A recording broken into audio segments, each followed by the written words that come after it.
We have a couple of things worth talking about before getting into the seasonal shows, such as the nominees for the 2019 Crunchyroll Anime Awards, presented by Devil May Cry 5. Oh, hey!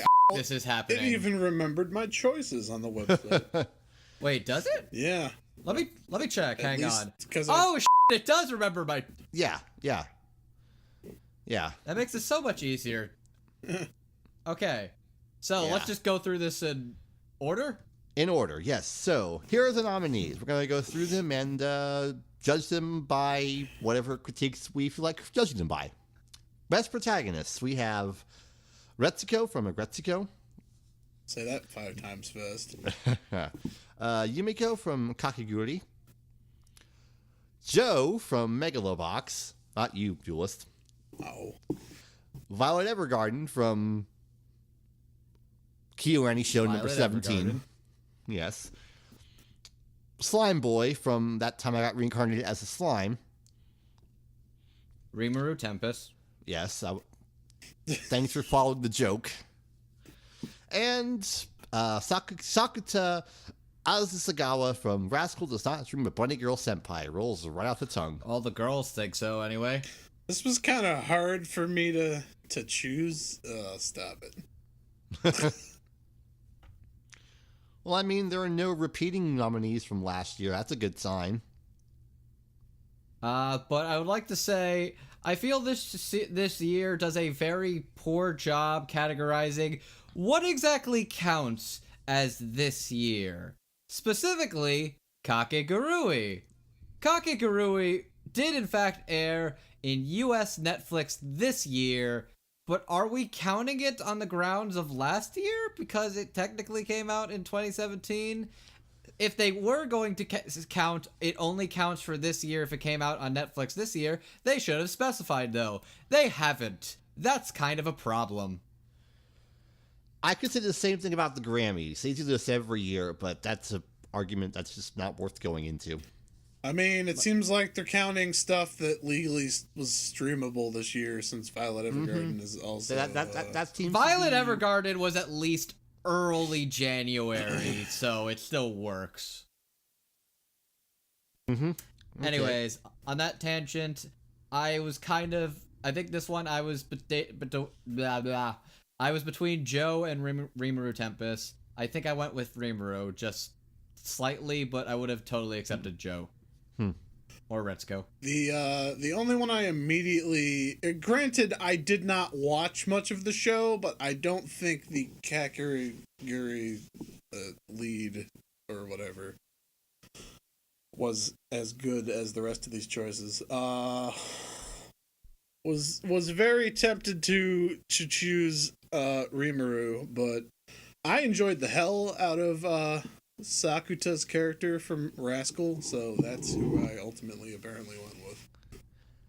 And I'm the weird one out because I chose Retsuko because an office worker who jams out some metal is my absolute spirit animal. So there's no shame in that. It's a totally fair choice. Did either of you watch Rascal? I'm curious because I don't know. No. I wanted to, but at this point, I'm kind of now thinking, I'm just going to wait for the dub because I'd be shocked if they didn't dub this. I'm just going to say he has some of the best responses and comments from a protagonist I've ever seen. I feel like if I watched the show, I would probably love him. So, Okay. Yeah. Moving on, we have the best antagonist. We have Ryo Asuka from Devilman Crybaby, Akane Shinjo from SSSS Gridman, All For One from My Hero Academia, Yuri from Megalobox, Tokushiro Tsurumi from Golden Kamui, and Momonga from Overlord. Okay, first of all, I have no idea why they went with that for the Overlord guy. Because Momonga is like his good guy persona? You think they should have gone with Eind Ulgaun? It would have made more sense.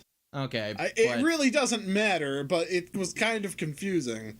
It bothered you, gotcha. This was actually kind of a tough one. Yeah.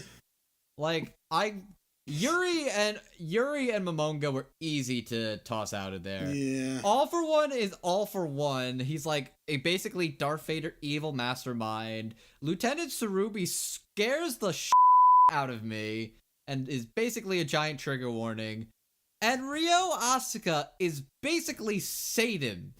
Not even like a figure of speech. He is literally Satan. It's hard to not just give it to Ryo.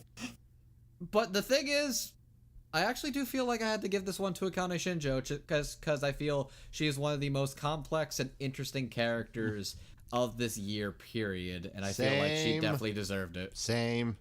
Yeah, it was between her and Ryo for me, and I think when I was discussing it with somebody, the argument, well, Ryo is literally Satan, swayed me into throwing him the vote, but he probably didn't need it.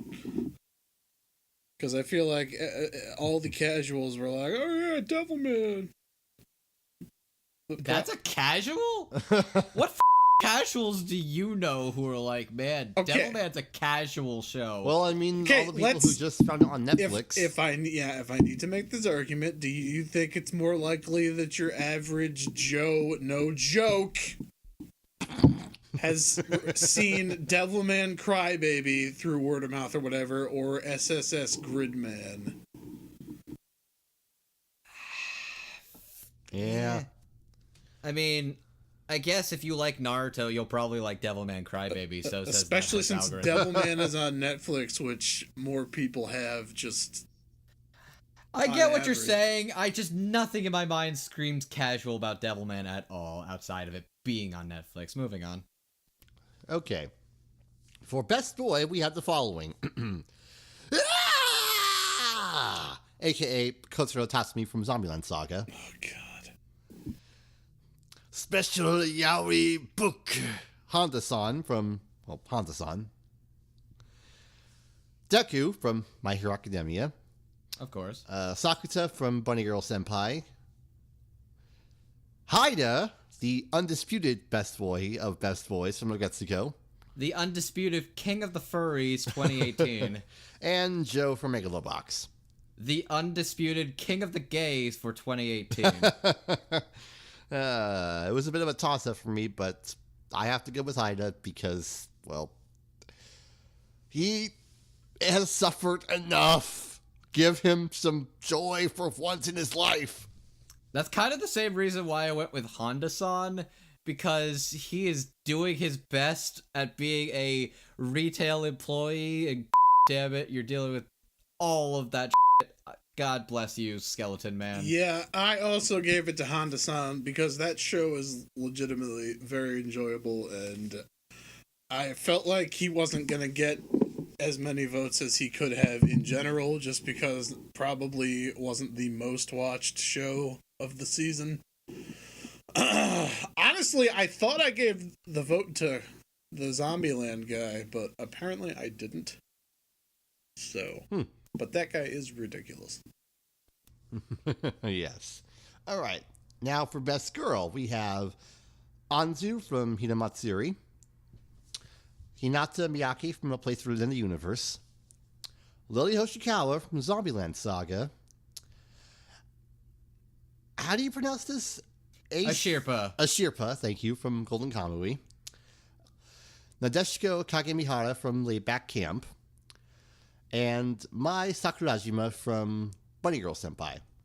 This one was actually really hard because I don't think I dislike any of these characters. I think ultimately I was stuck between three. Anzu, Hinata, and Lily. Like, Hinata, I love her character, but she's only the silver medal even in A Place Further Than the Universe, which that goes to God, her name escapes me, but the lead girl looking for her mom is like the straight up one of the best characters all year. Anzu is a precious cinnamon roll, too good for this world, and she's doing her best. But I decided in the end, while all of these are good candidates, in the end, what matters most in this lifetime than pissing off trans votes? Yes! I went with Lily. Yes. Because trans rights, mother. So says Donkey Kong. Yeah, same here, because I too enjoy seeing transphobes and turfs and just assholes in general pitch a fit over really insignificant things that won't bother them, but we can all take joy in their misfortune and irrational suffering. I very nearly had to give it to Nadeshko. Wow, I think I messed that up too. Nadeshko. But, as, again, the sole watcher of Rascal, apparently. That show just has great characters. I'm sure I'll love them. I sort of missed the ball on that, and at this point, I'm pretty confident it's gonna get a dub. Here's hoping. Yeah. I'd be shocked if it doesn't, considering I think it's actually surpassed Goblin Slayer at this point on Mal. Oh, how about that? All right, next up, best opening sequence. Oh, this is where I actually get mad. There is no reason that Zombieland Saga should not have been on here. Yeah. Hold that thought. Hold that thought. Yeah, okay. We have here... Also, to correct my statement, it has not yet surpassed Goblin Slayer, but it is very close. Okay. Anyway, we have Fiction from Wotakoi, Kiss of Death from Darling in the Franxx, Deal with the Devil from Kakiguri, Pop Team Epic from Pop Team Epic, Agretsuko theme from Agretsuko, and Fighting Gold from JoJo Golden Wind. Okay, let's just get this out of the way right now. There were so many good openings this year. What the is Agretsuko doing there? Yeah, I agree. Like, I'm all into, the metal riff. But it is a 30-second metal riff, and it is meant to be skipped. It does not deserve to be there in a year that has like Shiny Days or the Kokaku OP or Zombieland Saga. Get the out of here. Okay. Also, I had the similar issue with, of course, the conflicted feelings with Kakegurui, where it's like, is that a last year show or this year show? So in my mind, there was really only 4 options this year. Darling in the Franxx was okay. Wotakoi was cute, but nothing special. It was between JoJo and Pop Team, and I'm going to be real with you. I think Fighting Gold is very good, but it's honestly probably one of the weaker JoJo OPs. Pop Team Epic is perfection and madness, and it just gets my vote. The visuals in that opening, and also the song is just a straight banger. I don't even care. It's very good, yes. I too voted for Pop Team Epic. All right, from here we go to the best ending sequence.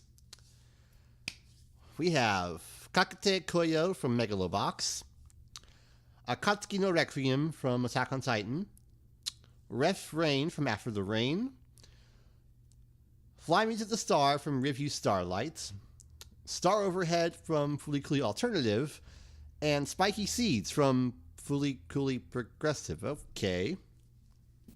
Talk about stuffing the ballot accidentally. So, in my mind, I really like the Megalobox song. It's got really cool neon aesthetic, but it is literally scrolling credits. Linked Horizon's kind of okay. Eimer's cool, but they didn't quite make it. I felt of the 2 Fooly Coolies, I did not care for progressives as much as alternatives. So for me, it was between Fly Me to the Star or Fooly Cooly Alternative. And it's really close, but I had to give it to Fooly Cooly Alternative. Okay. If I was basing this on the song alone, I possibly would have given it to... Well, I don't even know if I can use that argument, because apparently I ended up voting for Megalobox. Which, again, yeah, great song. Not sure if it's the most impressive ending sequence. Yeah. I feel like some of these are very much like... This is where it started to seem like, okay, at this point, what are you guys doing? Yeah. Like, for me, I'm a music guy, so I judge it music first, visual second. Yeah, I like the Megalobox ED. So, yeah, it got my vote. Mm-hmm. Yeah. All right. Like, I kind of wanted to vote for After the Rain, but the visual... I guess if I was voting basing it mostly around visuals, I probably would have given it to alternative. Not that I dislike any of the Pillows' music. Yeah. All right. Next up, a couple of performance awards. First, Yeah, this best is new. Japanese voice actor performance. Excuse me. We have Mamoru Miyano as Kotaro in Zombieland Saga, Soma Saito as Honda-san in Honda-san, Megumi Han as Miki Makimura in Devilman Crybaby, Nao Toyama as Rinshima in Laid Back Camp, Rareko as Retsuko in Agretsuko, and Reina Ueda as Akane Shinjo in SSSS Gridman. Now, I don't know about the rest of you, but some of these I felt like I couldn't really vote for because I just straight up didn't watch the show in Japanese. Yeah, that was my case with most of these, actually. I really liked Mamoru in Zombieland, but I really did not hear the other ones in Japanese, so I could not properly judge that, but though I'm sure they did really good jobs too. Though I would still also give my props to their English counterparts, Rico Fajardo, Christina V, Erica Mendez, and Lindsay Seidel. As for who I actually went with, Rin is one of the funniest deadpan characters of the fucking year, and every time I hear her talk and do anything in Laid Back Camp, it is a delight, so I had to go with Nao Toyama. I went with Mamoru Miyano because that guy's performance is just ridiculous. Same. Also, favoritism. My runner-up was definitely Honda-san's voice actor because it's also a very good performance. Okay. Now we go to best English voice actor performance. We have Kari Wahlgren as Haruko in Fooly Cooly Progressive. Apparently they had to clarify which one. Chris Sabat as All Might in My Hero Academia. Erica Mendez as Retsuko in Agretsuko. David Wald as the narrator in Mr. Tonegawa Middle Management Blues. Tia Ballard as 02 in Darling in the Franxx. And Erica Harlacher as Violet Evergarden in Violet Evergarden. So I would like to say I find this one personally amusing because I am on a podcast which had a very similar choices in regards to the viewer's choice poll. It's not even something that like bothers me or I'm thinking, oh god, they're cramping our style. I'm just like, oh, that's kind of funny how a lot of these kind of line up with us. Though this year we made the distinction to separate returning performances from newer performances because the winner of this is already Christopher Sabat. Like, I mean, it's a done deal. It's a done deal. I guarantee you. I felt the need to throw the vote to David Wald because that is the best narration voice I have ever heard. I was so glad to see David. Hell. Honestly, I was so glad to see David Wald get recognized for something, so I went with David Wald. If I probably would have gone with Erica Harlacher otherwise. Yeah, her Violet was and I pretty good. guess I'm the only one who voted for Erica Mendez because, well, favoritism. She's great too. Like, they are solid picks. It's just whichever you choose. Yeah. You can't vote for everyone, sadly. Yeah, if we did, the whole system would be but anyway. Best Director. Quite a strong lineup here. We have Masaki Yuasa for Devilman Crybaby, Atsuko Ishizuka for A Place Further in the Universe, Yu Moriyama for Megalobox, Yohei Suzuki for Planet With, Taichi Ishidate for Violet Evergarden, and Hiroko Utsumi for Banana Fish.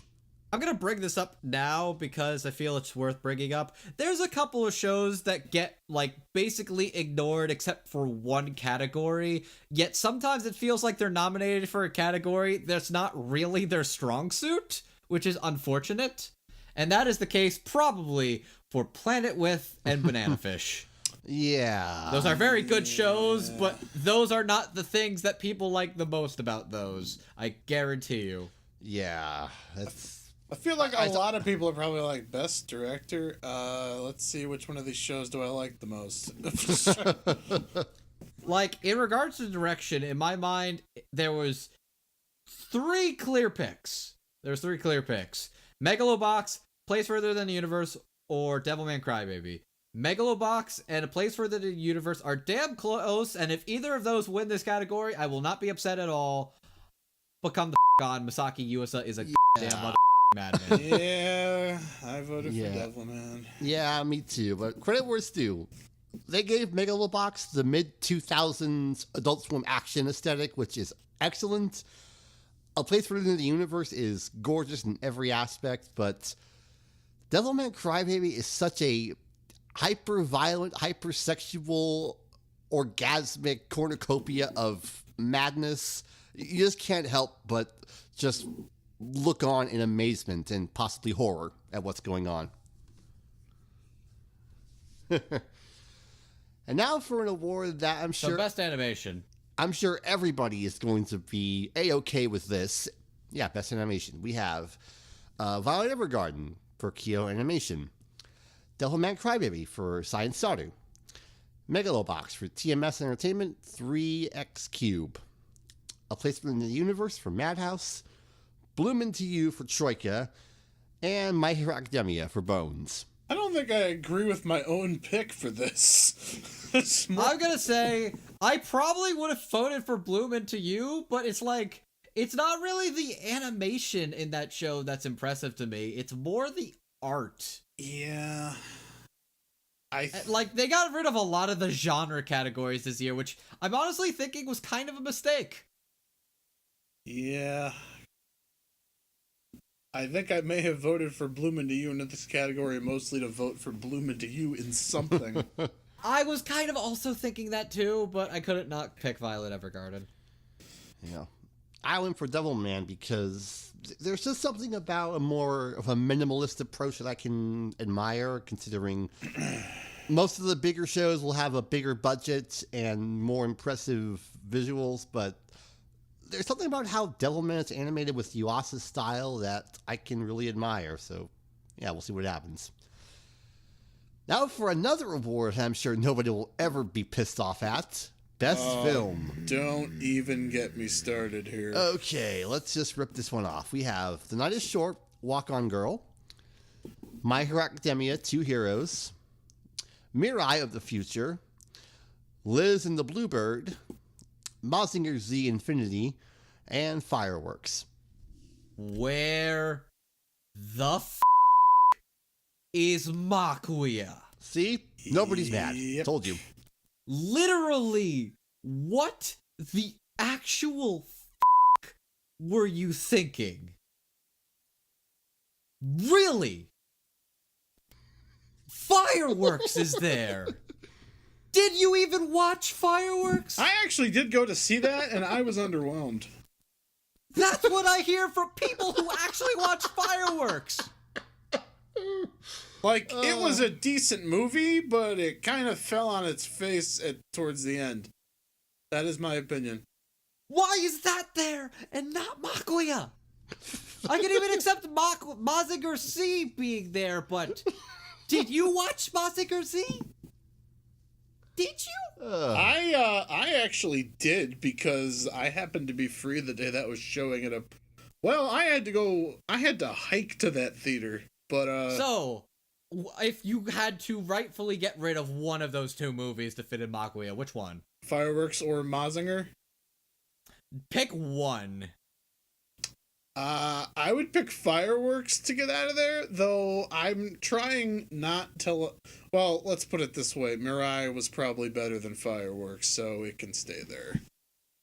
Still, like, what the were you thinking? I picked My Hero 2 Heroes because that was the only one I had technically seen, but literally no Makuya. Getting snubbed by the Anime Awards is actually like you. Yeah, that's kind of horrendous. I also picked 2 Heroes. I saw Fireworks, Mazinger, Mirai, and 2 Heroes. I wanted to see Night is Short, Walk On Girl, but I was in the hospital that week.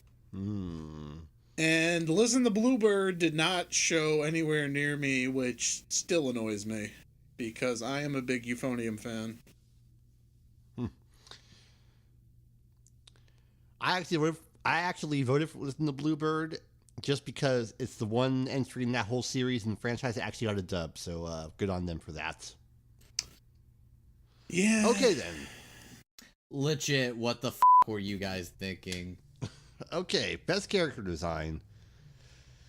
We have Violet Evergarden, Akiko Takase, Devilman Crybaby, Ayumi Kuroshima, Kiyotaka Oshama, and Go Nagai. Zombieland Saga, Kasumi Fukugawa, Megalobox, Hiroshi Shimizu, Agretsuko, Sanrio, and JoJo's Bizarre Adventure Golden Wind, Takahiro Kishida. I really like the character designs of Megalobox a lot. Like, they are striking, distinct, and very, very gritty, yet oh so memorable and really cool. Like, Violet looks very lovely. Zombieland, the girls look cute. Agretsuko is literally meant to be marketable. And I like Devilman Crybaby, but the designs in that I don't think are meant to be that appealing, and I wasn't too crazy on some of them. And I'm still a little iffy on JoJo's designs. This was easy for me, Megalobox. Would have been a place further than the universe if it was nominated, which I feel it should have been.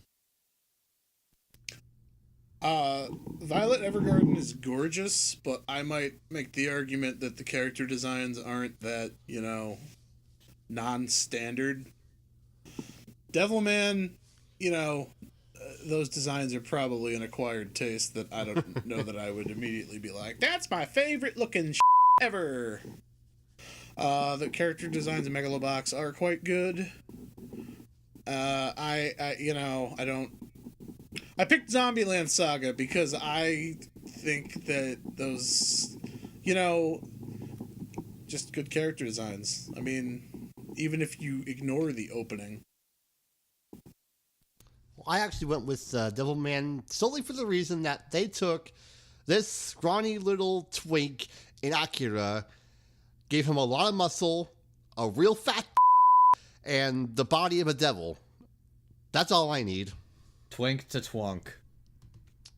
Yep. Now I'm a jerk and everyone loves me. And I'm watching porn in the library. I forgot about that until you just mentioned it. All right, I'm going to save the big one for later because there are two sponsored categories here that might cause a little bit of discussion. We have first here, presented by Capcom, because why not? Best Fight Scene. We have Hina versus Anzu from Hina Matsuri, All for One versus All Might from My Hero Academia, Naruto and Sasuke versus Momoshiki from Boruto, Jiren versus Goku from Dragon Ball Super, Yami versus Licht from Black Clover, and Satan versus Devilman from Devilman Crybaby. In my heart, I wanted to give this one to All for One versus All Might. But I have seen the Naruto and Sasuke versus Momoshiki fight. Like, I've seen the clips, I've seen it in motion. That is a marvel, and it deserves that win. I have not seen that. Neither have I. And Jiren versus Goku really only gets good until you throw 17 and Frieza in there. Just saying. And make Goku into the ultimate DILF possible. Okay. Ultra Instinct. Yeah. I voted for My Hero, apparently. And I went for Devilman because hypersexual, hyperviolent gore is my I'm detecting a vibe, and I'm detecting a theme. I think I already know what your winner is, but we'll get to that. All right. Chicken dinner. Okay, Best Continuing Series, presented by Verve. We have Ancient Magus Bride, Dragon Ball Super, Black Clover, March Comes In Like a Lion, One Piece, and Boruto. This category still continues to be very poorly defined in regards to what the continuing series is. It mostly just sounds like long runners and stuff that was from the fall of last year to the winter of this year, which means March Comes and Ancient Magus are nominated again, which is kind of bullshit. But on the other hand, I kind of want to see Ancient Magus now stomp super like March Comes did last year, because I think that'd be funny. I wanted to give this to March, but I have not even seen the second season yet. So Oh, mother, you gotta get on that. It's so good. I gave it to Magus Bride because that show is very good. And I'm still annoyed that Crunchyroll has not uploaded the dub after taking it off Funimation so I can continue watching it the way I was watching it. Really annoying. Yeah, I'm still... Put your You know what? I'm shows so up for streaming, you They are really bad about that, and they have still, like, they put most of them, but they have not put some of them up yet. Did you know New Game's dub is not yet up there? Did you know ReZero's dub is not yet up there? I knew Did you know ReZero. Twin Star Exorcist isn't up there. Put your up or specify why it's not up yet, you mother. Also, make a tab of, like, which stuff is dub, please and thank you. Oh, yeah. Also, we are not sponsored by Crunchyroll, in case you could not tell. We're not sponsored by anyone yet. Yet. Okay. Anyways, Now so yeah, you, Crunchyroll.